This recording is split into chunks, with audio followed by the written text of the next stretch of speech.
The Navy was asked by the Ministry of Defence to submit an immediate report on the accident on board INS Sindhuratna. But this isn't the first request that the MOD had made as far as the Navy was concerned. Over the last 6 to 7 months, 10 incidents have happened, and the Ministry of Defence has been making repeated requests to the Indian Navy to keep the Ministry of Defence abreast on each of these incidents. We hear from our sources that the MOD was deeply concerned over no report on those 10 accidents over the last 6 months. So already there was a great deal of friction between the Ministry of Defence and the Indian Naval Headquarters. Our sources tell us the MOD sent a very stern message to the Navy to provide full updates on all of those inquiries, and this is not only because of its responsibility in the issue, but also because of the very negative publicity and the media scrutiny that was being focused on the Navy and the MOD leadership. But as Joshi bows out after taking moral responsibility, questions are being asked about the Defence Minister. While the chief owned up, AK Antony is far from taking responsibility. Coming just 6 months after the INS Sindhurakshak tragedy that killed 18 personnel, the fresh mishap has sent shivers through the Navy's leadership. At 6:30 on Wednesday morning, a fire was reported in the battery compartment that's in one of the forward areas, and this was triggering the release of the submarine's Lok station. Lethal freon gas actually billowed into that compartment as a fire suppressant. It engulfed the Navy men who were in that compartment without their safety gear. 5 crewmen who inhaled the gas have been airlifted. 2 others were airlifted a short while later to safety. The ventilation of the submarine began to clear. Veterans too have expressed concern, questioning why the government is silent despite a spate of mishaps haunting the army. In the best tradition, he has held himself accountable and set a new benchmark for accountability in this country for others to follow. But the buck does not stop at him. It is not his fault that he is not getting equipment. It is the Defence Ministry which is not giving the equipment. It is in keeping with the highest traditions of the service, wherein, as the naval chief, he has accepted what might be described as institutional responsibility. It reflects, I would say, his resolve. So is it time for the Defence Minister to own up as well? With Shivarur and Gaurav Sawant in Delhi, Bureau Report, Headlines Today. I want to go across live now to Gaurav Sawant, Editor, Strategic Affairs, who joins me from the heart of the capital. He's right outside former Navy Chief Admiral DK Joshi's residence in central Delhi. Gaurav, we know there have been a stream of visitors, as you've been reporting, right through this evening, ever since Admiral DK Joshi, went into the history books by becoming the first ever Indian service chief to quit and have his resignation accepted. Any word at all from Admiral Joshi or his family, Gaurav? Admiral Joshi has just said one thing. He said, I do accept moral responsibility for all the accidents that have taken place, and that is why I have put in my papers. There's a steady stream of visitors here, Shiv. There are a large number of journalists who've been waiting here all evening to talk to him.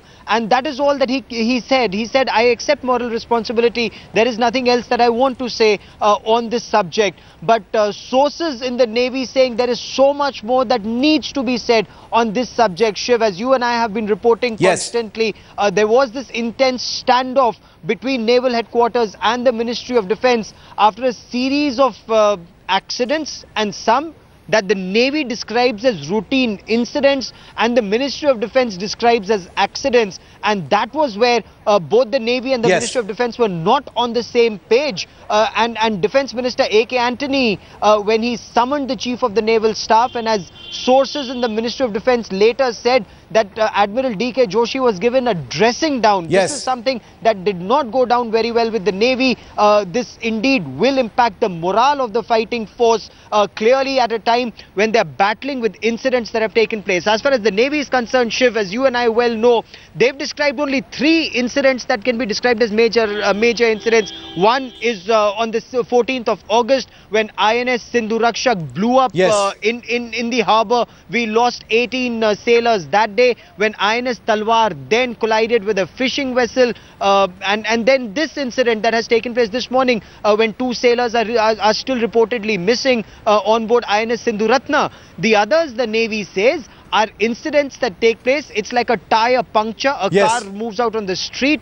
There's a tire puncture. These are incidents like that. But there were leaks from the Ministry of Defence to tarnish the Navy's image and target Admiral DK Joshi. He still has another 16 months to go in office, but he put in his papers the question that the Navy today is asking, and several defence analysts are asking: does the buck stop with the Navy chief, or does it stop with the Defence Minister AK Antony and the top bureaucracy in the Ministry of Defence that failed to provide modern fighting vessels, whether it's Scorpion submarines for the Navy, MMRCA for the IAF, or the 155mm howitzers for the Army, Shiv?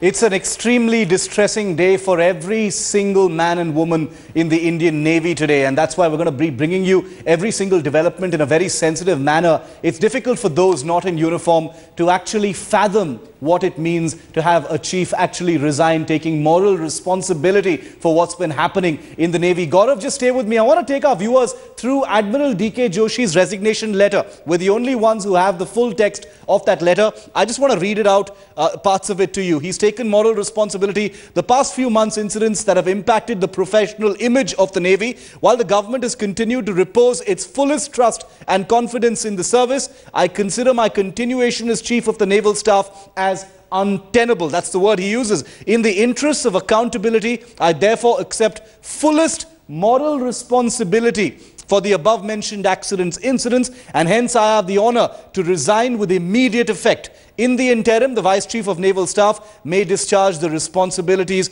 as an officiating Chief of Naval Staff. Gaurav, you and I have both heard from our sources that when Admiral DK Joshi met with Defence Minister Antony around noon today, he was extremely upset. He was, he was almost silent. He didn't have very much to say. All that he really told, the Defence Minister was, "Sir, this is my resignation. It is important that you accept it. I have to go right now." The sentiment that was put forward at that time was exasperation, that there was nothing left. He was completely cornered, by what has happened over the last 6 to 12 months. This spate of incidents, the negative, publicity that's been happening, the collateral damage from the bureaucracy and the Ministry of Defence itself. And that was really what made Admiral Joshi put in his papers, Gaurav.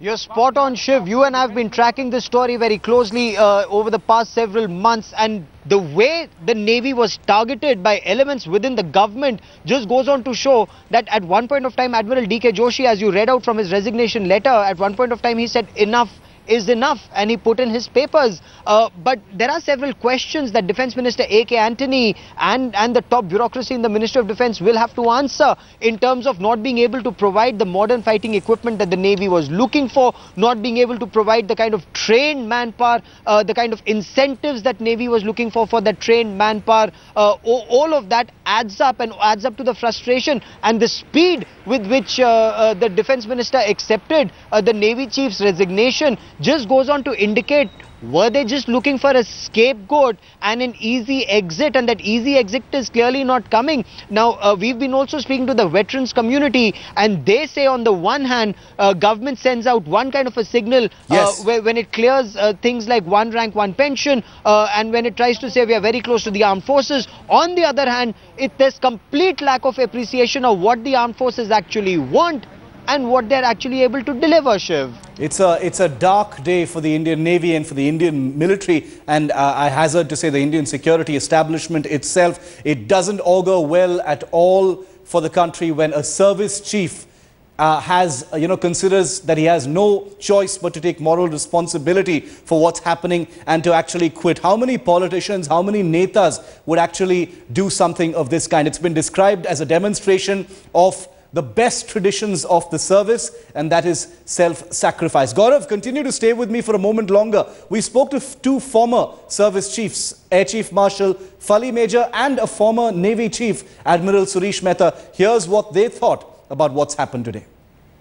So it would be wrong on my part to comment on this, but I would say that if he's taken moral responsibility and he has resigned, I think it is absolutely unprecedented. This is, of course, in the highest traditions of the military that we say we must take moral responsibility. But I think there is every reason to go down and find out where exactly the problem lies. because the chief is, of course, overall responsible for everything that happens in the Navy. But we have independent commanders all over, and there are independent commanding officers below that, and the responsibility really is over there. But in his very forthright manner, he has decided to take this particular step. It will not have any negative impact. If anything, it shows the highest leadership quality that he has taken responsibility. But the fact, as comes out, that, one must not make a scapegoat of it. I mean, it would be his correct step to have offered to resign, but I would have thought that the ministry, that the defense minister would take a different view on it.